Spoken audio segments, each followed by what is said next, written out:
ఏ నేపథ్యంలో మనకు కాంగ్రెస్ ప్రభుత్వం వచ్చిందో అందరికీ తెలుసు.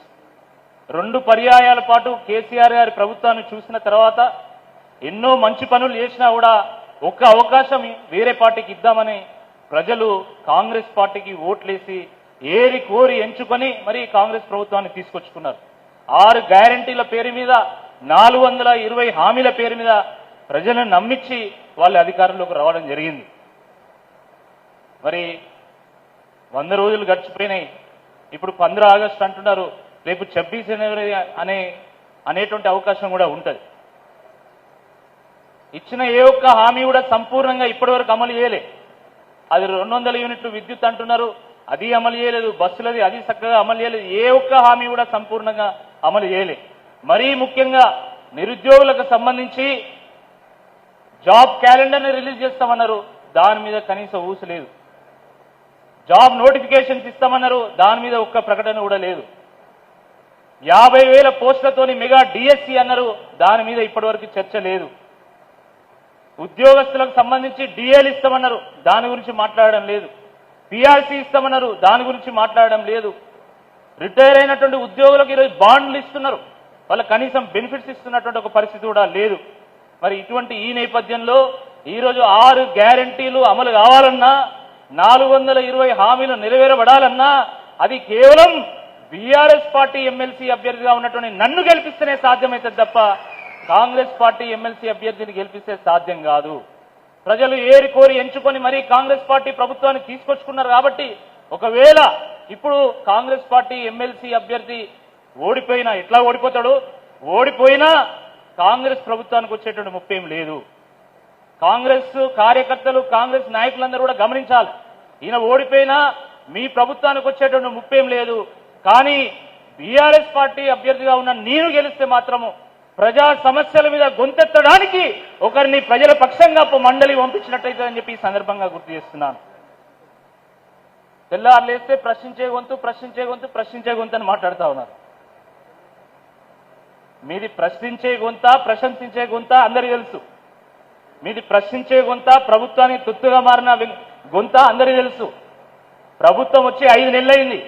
ఇంతసేపు ధర్మన్న అనేక హామీల గురించి చెప్పడం జరిగింది. ఏ ఒక్క హామీ మీదైనా, ఏ ఒక్క విధానం మీదైనా, ఏ ఒక్క విషయం మీదనైనా, ఏ ఒక్క ప్రజా సమస్య మీదనైనా ముఖ్యమంత్రి ఒక్క ప్రశ్న వేసినా ఈ అభ్యర్థిని నేను సూటిగా ప్రశ్నిస్తా ఉన్నా. ఒక్క ప్రశ్న, కనీసం ఒక్క ప్రశ్న అయినా వేసినావా? మరి మీరు ప్రశ్నించే గొంతు ఎట్లయితారని అడుగుతున్నా. ప్రభుత్వం వచ్చిన దగ్గర నుండి తెల్లారులేస్తే రేవంత్ రెడ్డి గారిని పొగుడుతున్నారు, ఈయన ప్రశ్నించే గొంతు అవుతాడా? కాబట్టి ఈ సందర్భంగా మనం సూటిగా ఓటర్లను అడగాల్సినటువంటి ప్రశ్న ఏంటంటే, మీకు ప్రభుత్వాన్ని ప్రశ్నించే గొంతుగా ఉన్నా, లేకపోతే ప్రభుత్వాన్ని ప్రశంసించే గొంతుగా ఉన్నా అని అడగాల్సినటువంటి అవసరం ఉంది. ప్రభుత్వాన్ని ప్రశ్నించే గొంతుగా ఉన్నా, ప్రభుత్వానికి తొత్తుగా మారినటువంటి గొంతుగా ఉన్నా అని అడగాల్సినటువంటి అవసరం ఉంది. నేను ప్రశ్నించాను, కానీ కేవలం ప్రశ్న దగ్గర ఆగలే. ప్రజా సమస్యల మీద ఒక పరిష్కారం చూపేటువంటి ఒక ప్రయత్నం కూడా చేసిన. మన రాష్ట్రంలోనే కాదు, దేశంలో కూడా నిరుద్యోగ సమస్య ఉంది. ఎందుకంటే లక్షల మంది గ్రాడ్యుయేట్ అవుతున్నారు. గ్రాడ్యుయేట్ అవుతున్నటువంటి సందర్భంలో ప్రతి ఒక్కరికి ఉద్యోగం ఇవ్వడం ఏ ప్రభుత్వంతో సాధ్యం కాదు. కాబట్టి నేను ప్రశ్న వేసినా, ఎట్ ద సేమ్ టైం వరంగల్లో మెగా జాబ్ ఫేర్ నిర్వహిస్తే 692 మందికి ఒకే రోజు ఆఫర్ లెటర్ ఇప్పించాను నేను, ఒకటే రోజు, సింగిల్ డే. అదే కాదు, రైతు కుటుంబాల నుండి, రైతు కూలీల కుటుంబాల నుండి, పేద వర్గాల నుండి చాలా మంది మేము కూడా ప్రభుత్వ ఉద్యోగం కొట్టాలి అని చెప్పి కోచింగ్ సెంటర్లకు వెళ్లి ఫీజులు కట్టలేక ఇబ్బంది పడుతున్నటువంటి సందర్భంలో వాళ్ళ కోసం ఆన్లైన్ లెక్చర్స్ తో కూడుకున్నటువంటి ఒక యాప్ను కూడా నేను రూపొందించి వాళ్ళకిస్తే వేల మంది నిరుద్యోగులు దాన్ని వినియోగించుకున్నారు. అదే కాదు, వరంగల్ సెంట్రల్ లైబ్రరీలో, వరంగల్ రీజనల్ లైబ్రరీలో అక్కడ వసతుల కొరత ఉంది, అక్కడ చైర్లు లేవంటే, అక్కడ ఫ్యాన్లు లేవంటే నేను నిత్యం లైబ్రరీకి వెళ్తూ, నేను నిత్యం అక్కడ వసతుల గురించి తెలుసుకుంటూ అక్కడ అనేక వసతులు కూడా నేను డెవలప్ చేశాను. నేను ప్రతిపక్ష పార్టీలో ఉన్న సందర్భం కూడా నేను వెళ్ళినా. ఈరోజు చాలా మంది లైబ్రరీలోకి వెళ్తున్నారు పోటీ చేసేటువంటి అభ్యర్థులు.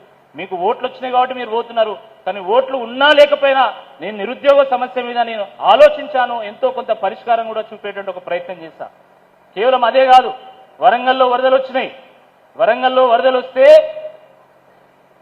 మన నయంనగర్ మోరీ దగ్గర మీకు తెలుసు, గోదావరి ఎంత స్పీడ్తోనే ఉధృతంగా ప్రవహిస్తుందో ఆ నయంనగర్ మోరీ కూడా అంత ప్రవహించింది. ఆ సందర్భంలో కూడా అక్కడ వందల హాస్టల్స్ ఉంటాయి, గర్ల్స్ హాస్టల్స్ ఉంటాయి, బాయ్స్ హాస్టల్స్ ఉంటాయి. వేల మంది మన జిల్లా నలుమూలల నుండి వేరే జిల్లా నుండి కూడా వచ్చి అక్కడ ఉంటారు.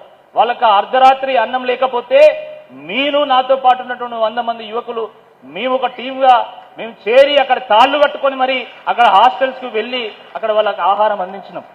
ఎన్డీఆర్ఎఫ్ బృందాలు కూడా చేరుకోలేనటువంటి ప్రాంతాలకు చేరుకొని ప్రజల్ని సురక్షిత ప్రాంతాలకు చేర్చినటువంటి నేపథ్యాన్ని కూడా మీరందరూ కూడా చూశారు.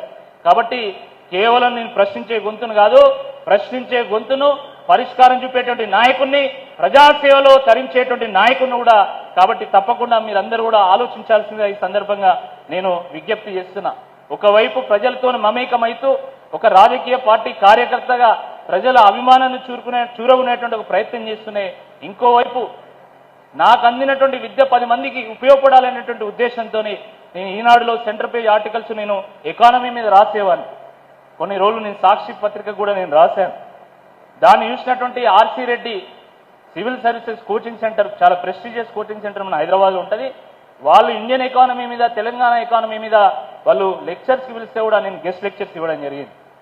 అదే కాదు, నేను గెస్ట్ లెక్చర్స్ ఇచ్చిన తర్వాత ఇంగ్లీష్లో అసలు తెలంగాణ ఎకానమీ మీద పుస్తకం లేదు అంటే నేను 15 రోజుల పాటు ఒక దగ్గర కూర్చొని తెలంగాణ ఎకానమీ మీద నేను పుస్తకం రాస్తే అది ఎంతో ప్రాచుర్యం చెందింది.